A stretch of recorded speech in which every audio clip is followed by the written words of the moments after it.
What if America had lost the War of Independence? Imagine a world where in the late 18th century, American rebels lost to the British. The Continental Army was crushed. Revolutionary leaders were executed or driven into exile in France. The 13 colonies stayed under the Union Jack. What would our present look like if the United States had never appeared on the map? A different world order. In our alternate 2025, the British American provinces sit where the US would have been, the richest possession of a vast British empire that still governs a quarter of the globe. London remains the unquestioned center of power, where decisions are made that shape the lives of billions from New York to Sydney. The global currency is not the dollar bill, but the pound sterling. Most international trade runs through London banks, and the Bank of England effectively works as the world's central bank. With a rate change or a squeeze on credit, the British government can tug at the levers of any nation's economy. The political map looks radically different. China never rises as an independent superpower. It remains a British protectorate where local rulers operate under the watch of governors sent from London. Japan, lacking a vast American export market, develops far more slowly. Technology under the crown. Paradoxically, some kinds of progress might move faster. With American resources and Asian markets firmly under imperial control, Britain has enormous funds to pour into research.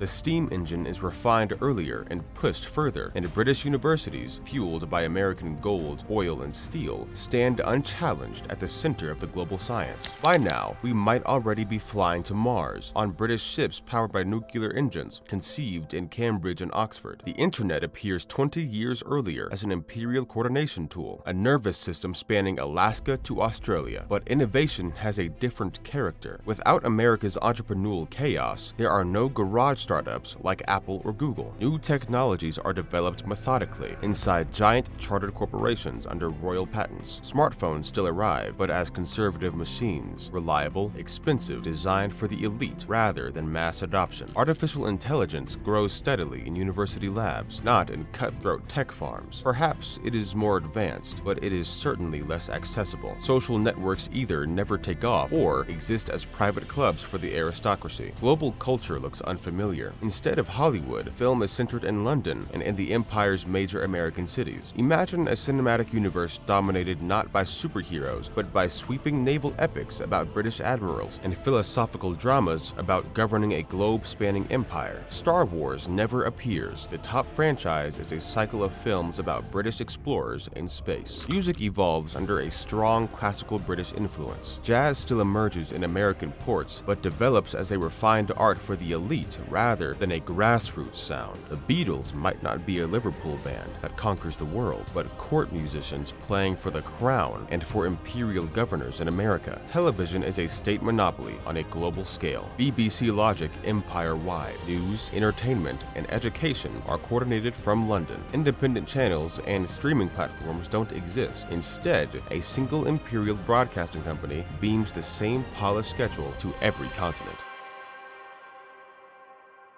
Social structure and everyday life. Mobility exists, but it works differently. Instead of the American dream, anyone can become a millionaire, the British model rules. Gradual promotion up the ranks. The brightest students from American provinces win places at Oxford or Cambridge, then return to administer their regions in the Crown's name. The gap between rich and poor is wider and more accepted. Inequality is not seen as injustice, but as the natural order of things. The aristocracy lives in great houses. The middle class live steadily and comfortably. Workers live modestly, but with a job guaranteed for life. Religious life also shifts. The Anglican Church dominates not only Britain, but much of the world. Catholicism retains influence in some regions, but the Protestant sects that flourished in an independent America either never appear or remain small and marginal. An economy of managed stability. The economy is run from the top. Government and large corporations allocate resources and decide what and how much to produce. A free market exists, but only within boundaries drawn by the state. Stock exchanges move more calmly, without wild spikes. Instead of American bubbles that inflate and burst, British steadiness prevails. Prices are rarer, but growth is slower. Consumer culture is different too. Forget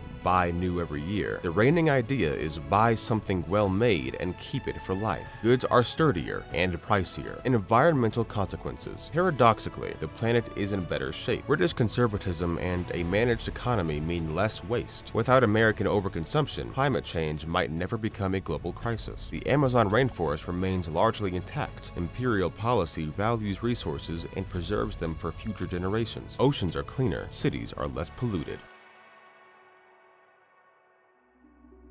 Alternate paths to freedom. Ideas of liberty and equality spread much more slowly. Without the precedent of American Revolution, European monarchies hold power longer. The French Revolution might never happen. Democracy remains a concept in books rather than a force in the streets. Women's rights, racial equality, and labor protections arrive much later. The institution of slavery is abolished by imperial decree in the 19th century, but structural inequality lingers for decades. Women gained the vote only after the First World War. Still, another nation might eventually take up the banner of freedom. France, Germany, even Russia could become the seedbed of reform, later and less radically. The present that never was. Today, we would live in a polished, orderly world, where everyone knows their place and change arrives slowly and predictably. The global economy is centralized around London, less dynamic but more stable. Technology advances methodically, without disruptive leaps or chaotic startups. Culture leans toward the educated public, more symphonies, less pop, more serious literature, fewer lightweight online diversions. It's a better world for those who prize stability, tradition, and predictability. But it's a poorer world for anyone who believes a single person can reinvent a life, and maybe the world with it. The American Revolution gave humanity not only a new country, but a new conviction that a farmer can become a president, or a kid in a garage can build a company that changes everything.